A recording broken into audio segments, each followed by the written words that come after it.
Hello, bienvenue dans ce live. J'espère que vous allez bien. Je suis Sandrine Carl. Dans le live de ce soir, je vais répondre à une question qui m'a été posée, qui est quel était le plus grand ou le meilleur conseil business qu'on m'ait donné? Et alors, c'est peut-être pas le plus grand ou le meilleur conseil business, mais c'est un des conseils en tout cas. Hello Guigui, bienvenue dans ce live qui m'ont vraiment aidé dans l'entrepreneuriat, dans le fait de me lancer, dans le fait d'essayer de nouveaux projets, dans le fait de me présenter tous les jours sur les réseaux sociaux, en live avec vous, toutes ces choses-là. Donc, ce conseil, c'était de faire la différence entre le messager et le message. Et je pense que vous m'avez déjà entendu dire ça parce que c'est quelque chose que j'ai vraiment intégré, incarné dans ma vie dès lors qu'on m'a parlé, qu'on m'a donné ce conseil-là. Donc, qu'est-ce que cela signifie? Le messager, c'est vous. C'est vous en tant que personne, c'est vous en tant qu'entrepreneur, c'est la partie humaine de vous.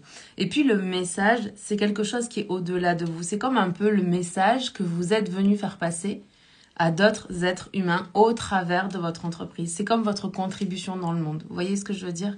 Hello David, bienvenue dans ce live. Donc, l'idée, quand on dit ne pas confondre le message et le messager, c'est vraiment plutôt que on a l'habitude en tant qu'être humain là d'être quand même très égocentré. Et là, je pense que certains d'entre vous vont réagir quand je vais dire ça, donc je vais aller expliquer pourquoi je dis ça. On vit tous, que ça nous plaise ou non, on a tous une vision de la réalité qui nous appartient. C'est-à-dire que même si vous et moi, on est dans un même endroit, on vit le même événement, mais on va pas le vivre de la même manière. Ce qui veut dire que l'événement va être filtré à travers nos croyances, à travers nos filtres, à travers ce que l'on croit vrai à propos du monde. Donc si par exemple on devait vivre un événement négatif et puis qu'il y a une des deux personnes qui a une vision du monde qui est plutôt positive, qui est plutôt dans la confiance, des choses comme ça, puis une autre personne pour qui la vie c'est plutôt quelque chose de négatif, dans laquelle il faut se battre, dans laquelle il arrive toujours des choses improbables qu'on n'arrive pas à gérer, etc., qui est plus anxieuse, on va dire, ben du coup ces deux personnes, vous vous doutez, face à un événement, vont pas vivre la même expérience. Mais ça, c'est le messager. Et quand on se lance à lancer une entreprise, à se lancer sur les réseaux sociaux, à venir se mettre en avant, beaucoup de personnes font l'erreur de penser que ce qui prime, c'est le messager. C'est pour ça qu'il y a tellement de personnes qui, tout au long de la journée, partagent tout un tas de choses qu'ils font. Et je sais qu'en tant qu'être humain, on est très curieux et je sais que vous demandez aussi de partager un petit peu le backstage de ma vie. J'ai déjà l'impression que vous en partagez beaucoup là quand même. Mais je sais que l'être humain est curieux, mais moi je ne crois pas, peut-être parce que j'ai reçu ce conseil aussi, je ne crois pas que ma mission, ce soit de vous montrer quel genre de vie a l'humaine que je suis. Je ne crois pas que ça vous serve énormément dans votre vie. Par contre, quand je vous partage des conseils, quand je vous partage mes connaissances, quand je vous partage mes compétences, les trucs que je sais, que je comprends, que je vois, ou ma vision du monde, ou que j'éclaire un concept d'une autre façon peut-être que ce que vous l'avez entendu, je suis persuadée que dans ces moments-là, mon message est plus important que qui je suis et ce que je fais au quotidien.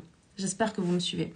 Pourquoi ce conseil, il a été extrêmement important dans ma vie? C'est parce que, comme vous, je suis un être humain. Donc ça veut dire que j'ai aussi comme une petite voix à l'intérieur de moi qui va venir intervenir parfois, me critiquer pour me dire que ce que je dis, c'est pas assez clair, c'est pas assez bien, que je devrais être plus pertinente, par exemple, ou que j'aurais dû mieux préparer ma conférence, ou que j'aurais dû écrire un email plus long, un email plus court, ou aller droit au but, ou alors rentrer dans le détail, enfin bref.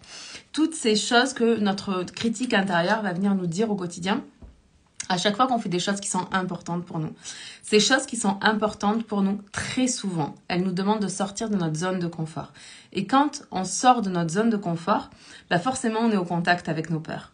Et c'est pour ça qu'il y a cette petite voix critique à l'intérieur de vous qui va venir nous critiquer pour nous tirer dans notre zone de confort pour pas qu'on se mette en danger en se présentant. Donc, faire ces choses qui sont importantes pour nous nous demande de sortir de notre zone de confort. Et si on porte plus d'attention à nous en tant qu'humains et à ce que les autres vont penser de nous ou à ce que les autres vont imaginer à propos de nous ou est-ce qu'on est assez bien, est-ce qu'on est assez fort, est-ce qu'on est assez intelligent, est-ce qu'on est assez beau, est-ce qu'on est assez mince, est-ce qu'on est assez en santé, enfin toutes les choses qu'on va pouvoir se poser comme question. À chaque fois qu'on fait ça, c'est comme si on désalignait ce que l'on a à transmettre versus qui l'on est. J'espère que vous me suivez parce que c'est très important. En fait, de mon point de vue, votre message, il est bien au-delà de votre humanité. Le message que vous avez à transmettre, il est plus important que la tenue que vous portez aujourd'hui, le poids qu'il y a d'affiché sur la balance, votre statut marital ou pas d'ailleurs, si vous avez des enfants ou pas. Pour moi, tout ça là, bien sûr que c'est important, ça fait partie de notre vie d'humain. La vérité, maintenant, c'est que le message que l'on a à passer est vraiment plus important. Et le fait de dissocier les deux, de prendre conscience que le message et ce sur quoi on doit porter notre attention fait que le moment où on doit prendre la parole, en live sur les réseaux sociaux là ici maintenant, quand je donne des conférences, quand je délivre mes cours, quand je suis en coaching, des choses comme ça, le fait de me concentrer sur ce que j'ai à transmettre en termes de message qui va pouvoir impacter positivement la vie des personnes qui vont entrer en contact avec ce message-là fait que c'est comme si ma partie humaine, cette voix critique à l'intérieur de moi, me laisse tranquille et me permet de délivrer mon message. Pourquoi ce conseil a été vraiment important pour moi? Parce que juste après qu'on m'ait donné ce conseil, j'ai donné ma première conférence. C'était quand même 2 ans après. 2 ans après, j'ai donné ma première conférence et honnêtement, là, j'étais vraiment tétanisée. Franchement, je pensais pas que j'allais avoir aussi peur, que j'allais ressentir des émotions aussi intensément, mais c'est normal parce que j'étais au contact avec des peurs. Et j'étais en train de traverser ces peurs-là. Et vous le savez, je vous ai déjà expliqué que pour moi, le leadership, c'était non seulement la capacité à décider, c'est comme un peu la différence entre attendre quelque chose, attendre que les ventes arrivent, attendre que les clients achètent et s'attendre à ce que les ventes arrivent, s'attendre à ce que les clients achètent. Ou alors, dans le cas de ma conférence, attendre que tout se passe bien ou s'attendre à ce que tout se passe bien. La différence entre les deux, c'est que dans un cas, je suis dans l'attente, il n'y a pas de décision, je ne suis pas dans mon leadership. Je croise les doigts et j'espère que mes plus grandes peurs ne vont pas se réaliser. Or, la peur de la chose entraîne la chose. Dans le deuxième cas, quand je m'attends à ce que ma conférence se passe bien, je suis en train de décider que ma conférence va bien se passer parce que c'est ce qui est normal. Donc, j'utilise mon pouvoir personnel, j'utilise mon leadership. Et plus je suis capable de faire ça et de prendre des décisions en dehors de mes peurs, c'est-à-dire que si j'ai une décision à prendre, je l'ai toujours dit, il y a A, B, admettons que vous avez 2 choix, plus la troisième option qu'on oublie à chaque fois, c'est l'indécision. C'est le fait de ne pas prendre de décision. Ça, c'est la première chose, c'est quand on prend conscience que quand on prend une décision, déjà on récupère du leadership parce qu'on se retrouve avec 2 options. Ok, maintenant parmi les 2 options, par exemple, il y en a une qui est la raison face à la peur et puis il y a la voie de votre épanouissement personnel. Et la voie de votre épanouissement personnel, c'est certainement pas celle que vous allez choisir par peur de quelque chose. Je vais éternuer, pardon. Donc, le leadership, c'est premièrement décider plutôt qu'attendre, s'attendre à ce que les choses se passent bien. Et deuxièmement, c'est face à une décision, ne pas choisir par peur. Ne pas choisir parce qu'on a peur du jugement des autres, parce qu'on a peur de vivre une émotion désagréable, parce qu'on a peur de l'échec, parce qu'on a peur du succès, parce qu'on a peur que ce soit pas parfait. Toutes ces choses-là, ok? Chaque fois qu'on prend des décisions qui sont en alignement avec nos peurs, en fait, justement, je viens de le dire, on est aligné sur nos peurs. Donc, on n'est pas en train de faire des choix qui vont nous permettre de nous réaliser pleinement. Et quand on s'identifie au messager plus qu'au message, on va avoir plus tendance à avoir des peurs, à entendre notre voix critique qui va nous ramener dans notre zone de confort. Le problème, c'est que dans notre zone de confort, ok, pour notre cerveau, on est en vie, c'est super, il est content. La vérité, c'est qu'on n'est pas en train de s'épanouir. Donc, quand j'ai dû aller faire cette première conférence devant une centaine de personnes, c'était ma première conférence, c'était en 2016, c'était difficile. J'étais vraiment en contact avec mes peurs et quand je me suis retrouvée sur scène, je me suis juste concentrée les premières minutes sur le message que j'avais envie de donner, le message que j'avais envie de délivrer et qui allait aider. C'était un sommet, je ne me rappelle plus le nom exact, mais c'était pour les enfants différents.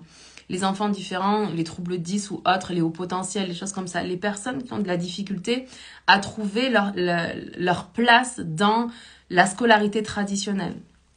Alors, j'ai un message de David qui dit « C'est important de focaliser son attention sur ses objectifs. » C'est comme en voiture, si on regarde le fossé, on ira dans le fossé. Mais c'est exactement ça. C'est exactement ça. Et la vérité, c'est que c'est pas seulement, tu vois, quand on conduit dans une voiture, bien sûr, mais c'est à chaque instant de notre vie. Combien de fois on agit en pilotage automatique Parce qu'on a peur. Combien de fois on réagit plus que l'on agit véritablement depuis un endroit où on est aligné. Et donc, moi, ce conseil-là, il m'a vachement aidée parce que, bon, premièrement, il y a eu cette conférence-là où vraiment c'était difficile pour moi et je me suis vraiment concentrée. J'ai porté mon attention intentionnellement, vraiment, sur le fait d'aider une personne dans la salle. Et ça, c'est vraiment si vous devez faire des conférences, vous en avez déjà fait ou autre. Je suis persuadée que si vous en avez déjà fait, vous avez forcément une intention de contribution pour monter sur scène et pour que tout se passe bien. Mais à chaque fois de monter sur scène, je me dis, si aujourd'hui, en montant sur scène pour donner ma conférence, j'aide une seule personne, alors cette journée, elle sera déjà gagnée. Alors aujourd'hui, j'aurai contribué. La vérité, c'est que très souvent, quand on touche une personne, on touche des dizaines de personnes, des centaines de personnes, peut-être parfois des milliers de personnes en même temps, avec les mêmes mots. Parce que ces mêmes mots vont résonner de manière différente avec les personnes qui vont les entendre. Et donc, c'est vraiment un des conseils qui ont été les plus puissants pour moi. Parce que, justement, à chaque fois que je dois faire des choses qui me sortent de ma zone de confort, plutôt que de penser à moi, plutôt que de penser à mes peurs, plutôt que de donner trop d'espace, en fait, et d'importance au fait d'avoir peur de quelque chose ou des pensées qui peuvent traverser mon esprit ou des croyances qui vont potentiellement être limitantes pour moi si je les écoute, eh bien, je décide de porter mon attention sur le message. Et de faire abstraction aussi de tous les commentaires que je pourrais avoir, par exemple, qui seraient rattachés au messager. Parce que ce qui m'intéresse, c'est que mon message passe. Peu importe, aujourd'hui dans cette vie, je suis telle que je suis, comme vous me voyez là. La vérité, c'est que dans cette vie, je pourrais être, dans une autre vie, être complètement différente. Peut-être que je pourrais être un homme, peut-être que je pourrais être black, peut-être que je pourrais, je sais pas, avoir une entreprise multimillionnaire qui aide les orphelins ou je sais pas quoi, enfin bref. Ou, à contrario, être, je sais pas, un jeune étudiant artistique et avoir ce même message-là. Ce que je veux vous dire, c'est que bien sûr que vous êtes important en tant qu'être humain. On l'est tous. On est tous venus ici pour délivrer notre message, pour apporter notre singularité dans ce monde, pour donner notre couleur à ce monde. C'est certain. Mais au-delà de qui l'on est, ce qui est plus important, c'est le message que l'on a à délivrer. Et plus vous allez vous autoriser à délivrer votre message tel que vous êtes, en mettant votre attention sur faire passer votre message plutôt que sur vous, plus l'être humain, en fait, plus votre message va grandir et plus l'être humain va grandir en même temps que le message. Et plus vous allez pouvoir vous aligner et fusionner. Et l'erreur que je vois très souvent, c'est justement de mettre beaucoup trop l'emphase sur le messager que sur le message. Et pour moi, et c'est mon point de vue, pour moi, mon message est plus important que ma petite personne. Ma petite personne, elle est importante dans ma vie de famille, dans ma vie amoureuse, dans... avec plaisir, ça me fait plaisir que ça vous aide, c'est cool. Voilà, ma petite personne, Sandrine Carl, la petite humaine là que vous avez face à vous, oui, elle est importante pour sa famille, pour ses amis, pour son chéri, pour ma vie de tous les jours. Mais la raison pour laquelle j'ai créé une entreprise, là, c'est pas pour faire kiffer la petite Sandrine Carl. La raison pour laquelle j'ai fait ça, c'est parce que j'avais vraiment un message à transmettre dans ce monde.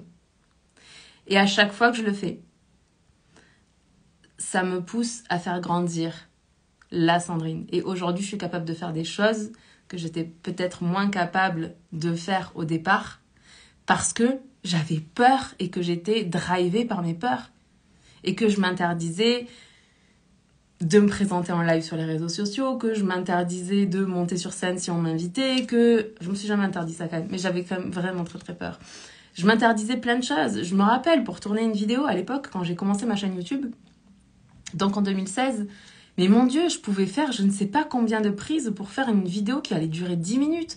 Et aujourd'hui, regardez, je suis en live tous les jours. Mes lives durent entre une dizaine de minutes et une trentaine de minutes parfois.